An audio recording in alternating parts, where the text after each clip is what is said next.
করেছিলাম জেলা কোঠা প্রথা বাতিল করার জন্য। মেধার বিকল্প জেলা কোঠা হতে পারে না। জেলা কোঠার জন্য অনেক জেলার মেধাবী সন্তানরা লেখাপড়া থেকে বঞ্চিত হচ্ছে। জেলা কোঠার জন্য অনেক মেধাবী সন্তানরা এই জাতিকে সার্ভিস দেওয়া থেকে বঞ্চিত হচ্ছে। আমি আজকে এই মহান জাতীয় সংসদে আপনার মাধ্যমে মাননীয় প্রধানমন্ত্রীর কাছে আবেদন করব, যেখানে আমরা শিক্ষা সমতা আনার চেষ্টা করেছি সেখানে জেলা কোঠা প্রথা বাতিল করা হোক। আজকে আমাদের সন্তানরা আন্দোলন করে, কারণ আমাদের সেশন জটের জন্য আমাদের ছেলেমেয়েরা প্রায় অনার্স এবং মাস্টার করতে 7-8 বছর লেগে যায়। তারা বিভিন্ন সময় আন্দোলন করে। আজকের এই জাতীয় সংসদে দাঁড়িয়ে আমি শিক্ষামন্ত্রীর কাছে এবং মাননীয় প্রধানমন্ত্রীর কাছে আবেদন করব যে আমাদের চাকরির বয়স 30 থেকে 32 পর্যন্ত বাড়ানো হোক। মাননীয় স্পিকার, আমি এবার আমার এলাকার কিছু কথা বলতে চাই। মাননীয় স্পিকার,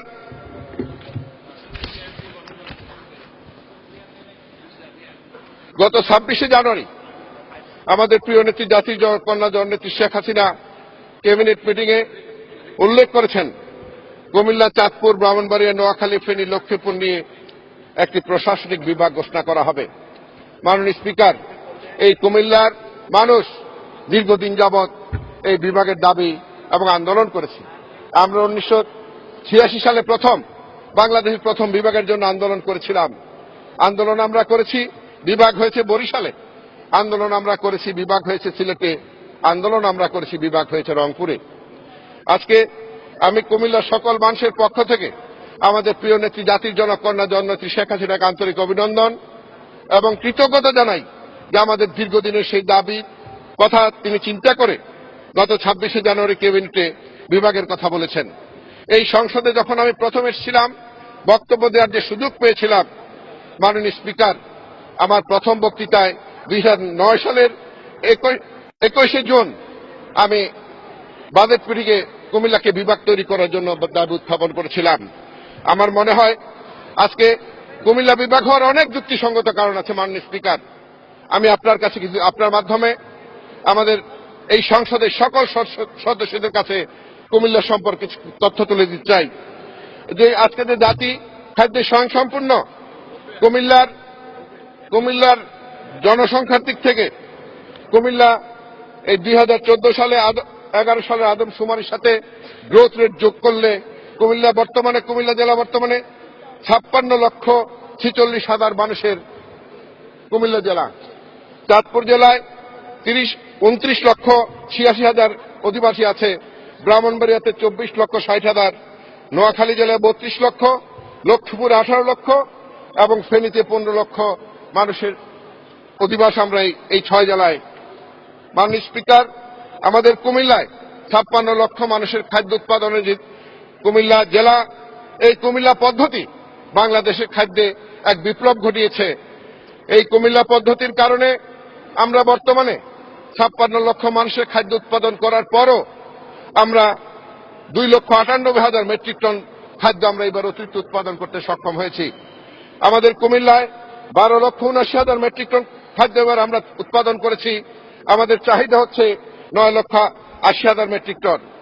আমরা মৎস্য উৎপাদনে কুমিল্লা দাউদকান্দি মৎস্য উৎপাদনে এক ইতিহাস নদীর সৃষ্টি করেছে কুমিল্লা প্লাবনে মৎস্য উৎপাদন। এই মোট 1,95,000 মেট্রিক টন মৎস্য আমরা কুমিল্লা উৎপাদন করি। আমাদের লাগে মাত্র 95,000 মেট্রিক টন। 1 লক্ষ মেট্রিক টন মৎস্য আমরা অতিরিক্ত উৎপাদন করে এই বাংলার মানুষের কাছে পৌঁছতে সক্ষম হয়েছি। এই কুমিল্লার অনেক ঐতিহ্যমণ্ডিত কুমিল্লা। মাননীয় স্পিকার, এই কুমিল্লা জন্মগ্রহণ করেছে বাবু ধীরেন দত্ত। তিনি 1948 সালের 23শে ফেব্রুয়ারি পাকিস্তানের জাতীয় পরিষদে দাঁড়িয়ে বক্তব্য দিয়ে বলেছিলেন যে মাননীয় স্পিকার, পাকিস্তানের জাতীয় পরিষদের রেজুলেশন ইংরাজি এবং উর্দুর সাথে বাংলায় লিখতে হবে। কিন্তু সেদিন সেই স্পিকার আমাদের সেই দাবি মেনে নেয় নাই, বরং লিয়াকত আলী খান পার্লামেন্ট লবিতে ধমক দিয়েছিল, মিস্টার দত্ত আপনি বাড়াবাড়ি করেছেন, you shall have to pay for it. আমাদের সেই কৃতি সন্তান 1971 সালে তাকে ঘর থেকে ধরে নিয়ে হত্যা করেছে, সেই পেমেন্ট তারা আদায় করে নিয়েছে। মাননীয় স্পিকার, আমাকে 4 মিনিট সময় দিন। মাননীয় স্পিকার, কুমিল্লায় অনেক কৃতিমান মানুষ জন্মগ্রহণ করেছে। এর মধ্যে শ্রেষ্ঠ মানুষ হচ্ছে আরেকজন নওয়াব ফয়জুন্নেসা। ভারতবর্ষ 4 মিনিট। মাননীয় স্পিকার, বলুন। আপনাকে ধন্যবাদ মাননীয় স্পিকার। ভারতবর্ষে একমাত্র মহিলা নওয়াব আমাদের সেই নওয়াব ফয়জুন্নেসা, অবহেলায় আমরা তাকে সামনের দিকে তুলে ধরতে পারি নাই। বেগম রোকেয়ার জন্মের 9 বছর পূর্বে এই আমাদের নওয়াব ফয়জুন্নেসা কুমিল্লার নওয়াব ফয়জুন্নেসা গার্লস স্কুল তৈরি করেছেন। কুমিল্লা আজকে যে সদর হসপিটাল, এই হসপিটাল নওয়াব ফয়জুন্নেসার দেওয়া। কুমিল্লাতে শরীরানী স্কুল তিনি তৈরি করেছেন। পশ্চিমগাঁয় নওয়াব ফয়জুন্নেসা কলেজ তিনি তৈরি করেছেন। আজকে আমরা সেইভাবে তাকে তুলে আনতে পারি নাই। সেই নওয়াব ফয়জুন্নেসা হজ করতে যেয়ে সৌদি আরব একটি সরাইখানা তৈরি করেছিলেন, সেখানে নিয়মিত তিনি কন্ট্রিবিউশন করতেন। সেই নারী আন্দোলনের অগ্রদূত নওয়াব ফয়জুন্নেসার জীবন ইতিহাস আজকে আমি বলবো, শিক্ষামন্ত্রীর কাছে আমি অনুরোধ করব তার জীবন ইতিহাস আমাদের পাঠ্যপুস্তকে সন্নিবেশিত করা হোক, যাতে আগামী প্রজন্মে এরকম নওয়াব ফয়জুন্নেসার মতো আরো কৃতিমান সন্তান জন্মগ্রহণ করতে পারে। আমাদের এখানে সচিবদেব বর্মনের মতো এক সঙ্গীত সাধক জন্মগ্রহণ করেছেন, যাকে সারা বিশ্বের মানুষ চিনে। সেই কুমিল্লায় রায় বাহাদুর মোহন বর্ধন অ্যাডভোকেট, তিনি 1866 সালে কুমিল্লা জজ কোর্টে আবেদন করেছিলেন কুমিল্লা জজ কোর্টের কার্যক্রম বাংলায় চালু করার জন্য।